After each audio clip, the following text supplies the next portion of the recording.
Hello everyone, Mr. Minnick is my name, math is my game, and today in this particular lesson, it's been a long road, chapter 4, but here it is, 4.9 for my advanced algebra 2 class, quadratic systems. Quadratic systems, the end of the chapter. So quadratic systems, um, there's a couple different facets of this. One part of it is sometimes you're going to be dealing with quadratic inequalities.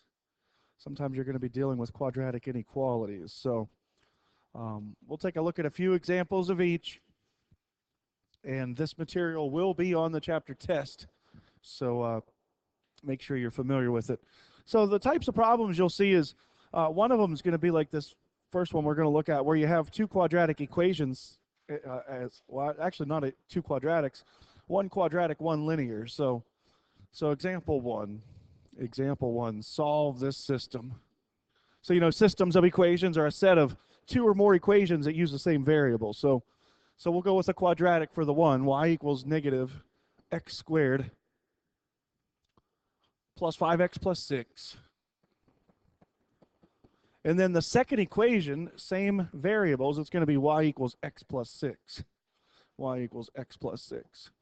Now, there's a few different ways you could approach this. One way that you could approach this is to use some graph paper. So you could graph this thing if you wanted to. See how this works.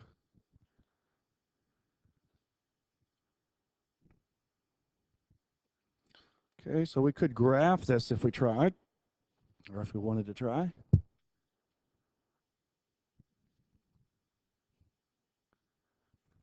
Another thing we could do is we could try to solve this using a little bit of algebra. We could try to solve this using a little bit of algebra if we wanted. I might take a look at the graph. If I look at that green thing, it's going to be a line. It's going to have a slope of 1. Now, it'd be nice if you had a smart board like that, but you guys are pretty good at graphing lines. The y-intercept is 6, so that green thing's going to look like that. And then the blue thing, it's going to have a y-intercept of, oh, wow, right off the bat. It has a y-intercept of 6. And it's a parabola that opens down. But I might need to know its vertex and do some other stuff. So I know one of my answers. I know my answer. My answer is going to be 0, 6 is one of my answers, right? So the best we could do without doing too much more work, we could picture that we're going to have some kind of parabola. And I don't know where the vertex is, but I do know that the parabola opens like that, right? So the chances of the parabola and the line intersecting twice is pretty good. So there's probably going to be another answer, so I probably better use a little bit of algebra. Okay, probably better use a little bit of algebra. So I don't know if you remember the reflexive property. The reflexive property says A equals A. So by the reflexive property, we could say y equals y. And by substitution, we could say, okay, so x plus 6 is going to equal negative x squared plus 5x plus 6. So now we just got to go ahead and solve that. Well, now we know one of the answers is 0, so let's see. If I put that in standard form, I'll have x squared minus 4x equals 0. That's easy. That's real easy because I can factor an x out of that, which leaves x minus 4 equals 0. So I know that x equals 0. Yeah, I already got that one. And I know that x equals 4. Okay, so the other point's going to be 4 something. And now I just got to go ahead and plug in 4 in place of x to get the y value where the other one is. So I guess that's going to be 10. If you don't know where I got that from, I could go right here. X is 4. 4 plus 6 is 10. If I plugged x into the other equation, I should get the same thing, and I do. Okay, so that's it. That's it. So the graph is actually going to look something like that. Actually going to look something like that. So there's my solution. There's my answer down at the bottom there. Right there. 0, 6, and 410. Okay. So that wasn't so bad. Something like that, solving a system. Some systems are going to be inequalities, and it's kind of weird when you solve inequalities how that goes. But let's try one where both equations are quadratic. Something like y equals negative x squared minus x plus 12. So here's example 2. Solve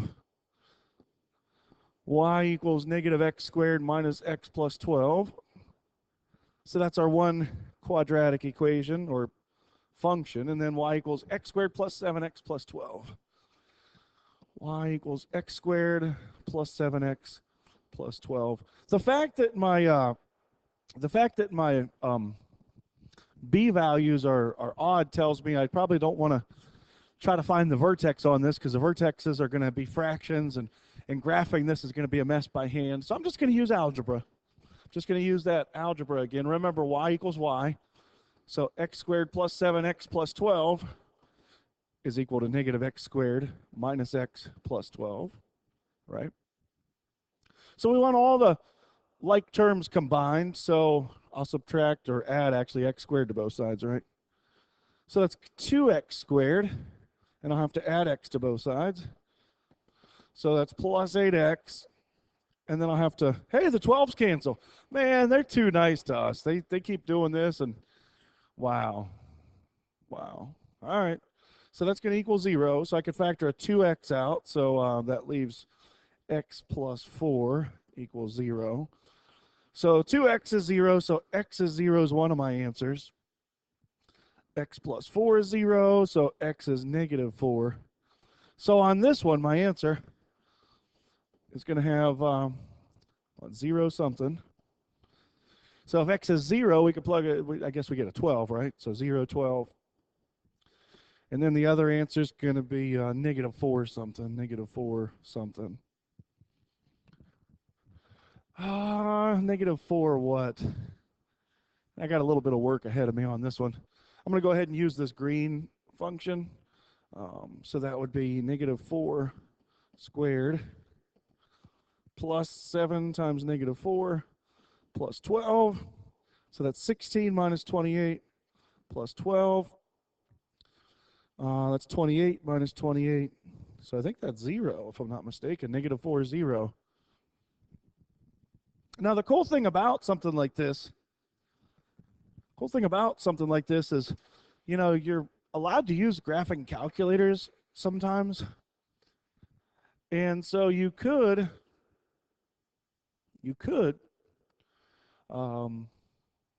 probably solve one of these with the graphing calculator. I might actually graph those to solve them. You know, it's something like doc, insert a graphs page. So what did I have? Negative x squared minus x plus 12, I think it was. Minus x. I want to make sure I get that right. Yeah, plus 12. And then the second function was x squared plus 7x plus 12 plus 7x plus 12. So I graph that one, and I want to find where these graphs intersect, so I would have to zoom out a little bit. And then I would want to analyze my graph, and I'd want to find the intersection point, and I'd have to choose the appropriate bounds, and there's that negative 4, 0. Analyze graph. Analyze graph, choose the intersection, and again, find the right bounds, and there we go. So 0, 12, and negative 4, 0. Not bad, huh? Not too bad. So anytime they're equations, they're not bad. Well, what if they're inequalities? What if we're graphing or working with inequalities? So let's try something like this. Example 3, solve y is less than negative x squared minus 4x plus 6, and y is greater than x squared minus 9. Okay. So the interesting thing is, for this one, if we wanted to write out all the ordered pairs that satisfy both of those, if we wanted to write out all the ordered pairs that satisfy both of those, we'd be here all day and all week and all next week and all the week after and all the week after. It's kind of like all the king's horses and all the king's men. We'd be there for a long time. See if I can send that behind this. There we go. All right. So when I go to graph these, I'm going to think back to a while ago. If I had negative, that's going to be x squared plus 4x minus 6. I'm going to complete the square. That's plus 2 squared. So that's negative the quantity x plus 2, the quantity squared. And then I have to subtract 4, so that's minus 10, but I distribute, so that's plus 10. So my vertex here, pretty sure my vertex here is negative 210. My vertex here would be negative 210. We'll confirm that on the calculator, but I think I did those calculations right. So you'll notice I didn't make a dot there. I made an open circle. Hopefully you know why I made that open circle. Open circle because I'm dealing with an inequality that says the graph is less than, or y is less than that. Okay. My a value is negative 1. So that means from the vertex I go over 1 and down 1. And then I know the parent function from the vertex would go over 1 and up 2. I'm sorry, over 2 and up 4. So I'm going to go over 2 and down 4. 1, 2, 3, 4. And that ends up putting me at 0, 6, which is my y-intercept, which I should have been able to do without anything else. So I'm pretty sure my vertex is good there. That negative 210 is my vertex. So if I keep going with this graph, then, you know, from the parent function, if we go 3, it's 3 and 9. So we go over 3 and down 9. So that's going to put me here and here. Okay. And then if I went one more time, it'd be 4 and 16, right? 4 and 16. So that was 9, 10, 11, 12, 13, 14, 15, 16. So that's going to put me down here, and it's going to put me down here. So those are the points that are going to fit. Now keep in mind we're graphing this, and the line's going to be broken because the inequality is a strictly less than. Okay? And what we're dealing with is something that says y is less than all this. So we got to figure out, okay, where are we going to shade? Remember, when you graph inequalities, you're shading. You are shading. So because we're shading, we're going to be shading. I'm going to go ahead and use a crayon to do this, a green crayon.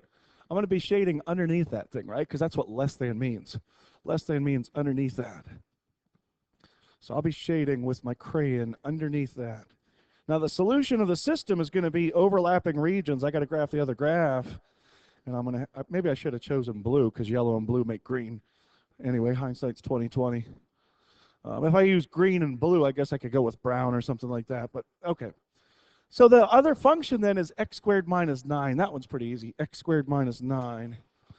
So its vertex, of course, you know, for y is greater than x squared minus 9, its vertex is at 0, negative 9. And again, I made an open circle there. That's not a closed-in dot. That's an open circle. Over 1 and up 1. Over 2 and up 2, 3, 4. Over 2 and up 4. And then over 3 and up 9. So it's going to give me those points. Over 4 and up 16. So 10, 11, 12, 13, 14, 15, 16. So I'll be up here. And then up, let's see, 10, 11, 12, 13, 14, 15, 16. So I'll be up here. And again, I'm penciling this in, and these are broken or dotted lines.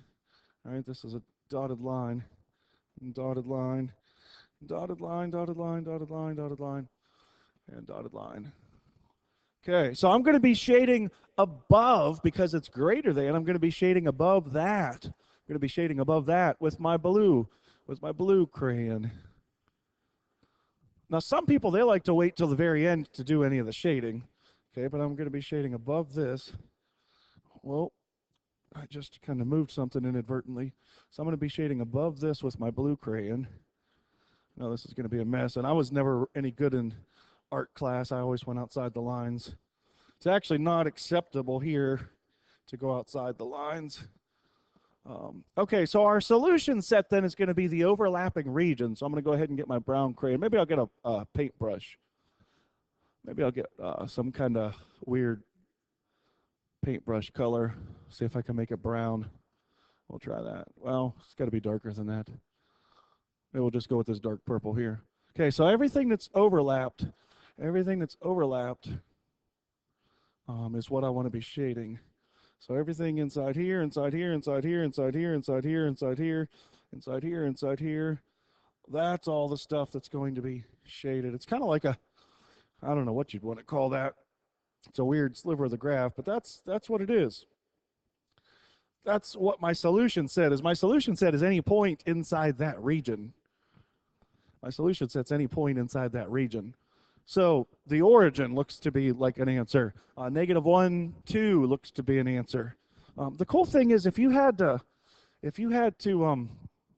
do one of these on the calculator, it actually can do one of these for you. It's pretty cool. So let's look at that. So I'm going to insert a new problem. Graphs. I remember that one off the top of my head. Oh, wait a minute. That was cool. What did I do? I don't even know what I just did. Tab. And instead of the equals, I'm just going to press the delete. Watch this. I'm just going to press delete. And once I do that, it gives me the option. Oh, now I can pick my inequalities. Y is greater than x squared minus 9. Wow. And it even shades it. That's cool. And then I'm going to press tab. And again, I'm going to delete. And then the first thing was less than, right? And it was what? -x squared.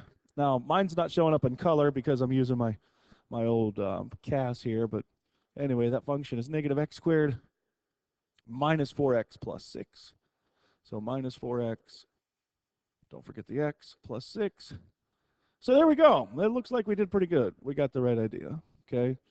So there's like a slice of the graph, and everything that's in that dark zone is part of our answer, okay? All right. So I don't want you to have too much homework, and I would like to kind of, review a few ideas. So when we go over the homework tomorrow, it should go kind of quick. The homework you're going to have, it's going to be like 4 or 5 exercises. And unfortunately, there might be this one question on the test that's not like what you see in the homework tonight, but it will be like this last example we're going to look at. So we're almost done here. We're just going to look at one more example. That way you'll have the rest of the class, to work on your homework, and then you won't have to take too much home. Okay. So what I want you to try to do then for this last example, like I said, I would study this one closely. Example 4, solve x squared minus 3x is I'll say less than or equal to 10. So you'll notice this is not in the context of a function. This is not in the context of a function. Now, if I wanted to, I could put this in the context of the function, and there's a reason that I like to. If I made this a function, I would have x squared minus 3x minus 10 is less than or equal to 0. But it's not a function yet. I would have x squared minus 3x, said x squared minus 3x minus 10 is less than or equal to, I would replace 0 with a y. So in the context of a function, I have y is greater than or equal to x squared minus 3x minus 10. All right, does that make sense? Because of the way things kind of flip-flop around. Okay. So in the context of a graph, then, this is really going to be very important for interpreting the answer, because that's the hard part about this. The easy part's finding the critical values, which are the same thing as the answers of the related equation. So here's a keyword for your notes: critical values. Critical values. All those are is solutions of the equation. If this were just an equation, the solutions of that quadratic equation, those are critical values. But we're not solving an equation, we're solving an inequality. So you're going to have to find critical values. They're going to be 2 real values in this case. Sometimes they're not real. And sometimes your inequality won't have a solution. Or sometimes it might have a whole bunch, and we'll kind of address that in a second. But so we need to go ahead and try to solve that equation. We'll pretend like it's an equation. So if I were solving this algebraically, I'd have x squared minus 3x minus 10 equals 0. I think that one's really nice. Oh man, I was way too nice to you on this. I hope that somebody recognizes how easy this is to solve. X minus 5, x plus 2. So x minus 5 is 0, and x plus 2 is 0. So x is 5, and x is negative 2. So my critical values are negative 2 and 5. Huh. Wow. Wow. So putting this thing in the context of a function, I would have some kind of quadratic function that's going to look like this, right? And it would be solid lines because it's or equal to. And it says that y is greater than that. So if I get my crayon out again, I'd be shading everything in between or inside this parabola. So if I'm just solving a one-dimensional, I just said one dimension. If I just solved a one, or not, I was thinking one direction, never mind, scratch that. So if I'm solving this, this is just on the x-axis. I need to know what my x values could be. Now I found my critical values, but the graph shows me what my x values can be. I don't know if you're picking up what I'm putting down here. What my answer is that x is anything between 5 and negative 2. You know, if I take a look at this graph, the values of x that satisfy that are along that region right there. So suppose you didn't think to make this a function. Suppose you didn't have the idea, well, let's consider what a function is. What you'd have to do then, in order to find this answer, you'd have to test some points. So you would test anything to the left of your critical value. So maybe test something like negative 3. So x squared minus 3x less than or equal to 10. So I'm going to test negative 3. So negative 3 squared minus 3 times negative 3. Minus 3 times negative 3, I said. Is that less than or equal to 10? So what I'm testing here to see, remember, because I don't have the graph, you know, here's my one critical value of negative 2, here's my other critical value of 5. I'm testing to see, is this part of my answer? Is anything to the left of negative 2 part of my answer? Well, let's find out. So I'm going to get, what's that, 9 plus 9, which is 18. Is 18 less than or equal to 10?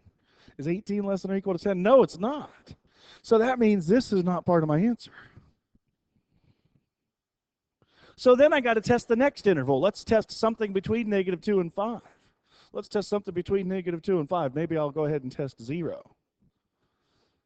So is 0 squared minus 3 times 0 less than or equal to 10? Question mark.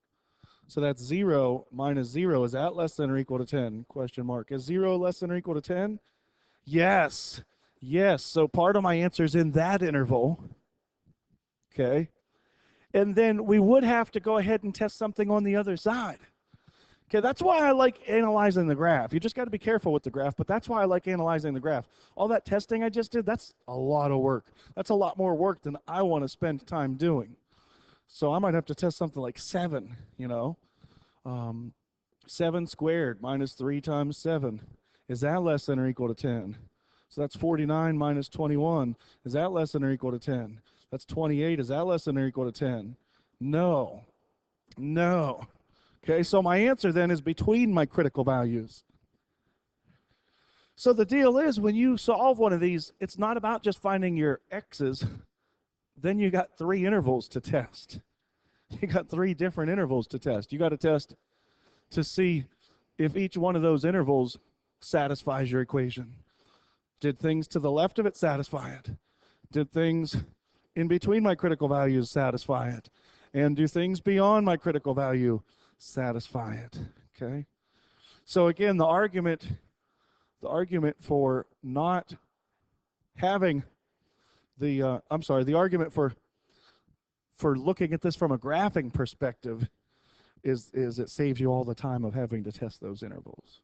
Okay. So let's just look at a couple situations. What if you had a quadratic that was like this, and you ended up having shading up here? What do you think the answer would be? There's no values of x that go through the x-axis, right? So that would be no solution, if you had a situation like that. What if you had something that looked like um, oh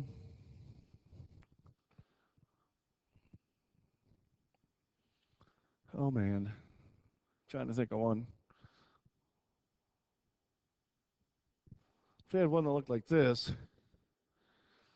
and one that looked like this, and you had shading below the blue one and shading below the black one, your answer there would have to be what, in the overlapping region, right?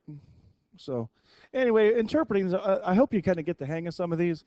Sometimes you might have a parabola that looks like this and you're shading here, and a parabola that looks like this and you're shading here. If there's no overlapping region, and none of those overlapping regions are, meet the requirements, well then I guess there wouldn't be any answers. There'd be no solution. So hopefully you're doing, or no real solution, I should say, because we know about imaginary solutions or complex solutions. So that's it. It's been real. It's been fun. Quadratic systems on the exercises that you're going to look at. Hopefully you'll be in good shape on those. So I will be back on tomorrow, and I think we'll go over that homework and we'll try to review for the chapter tests as much as we can. So it's been real. It's been fun. Have a great day. See you all later. Good.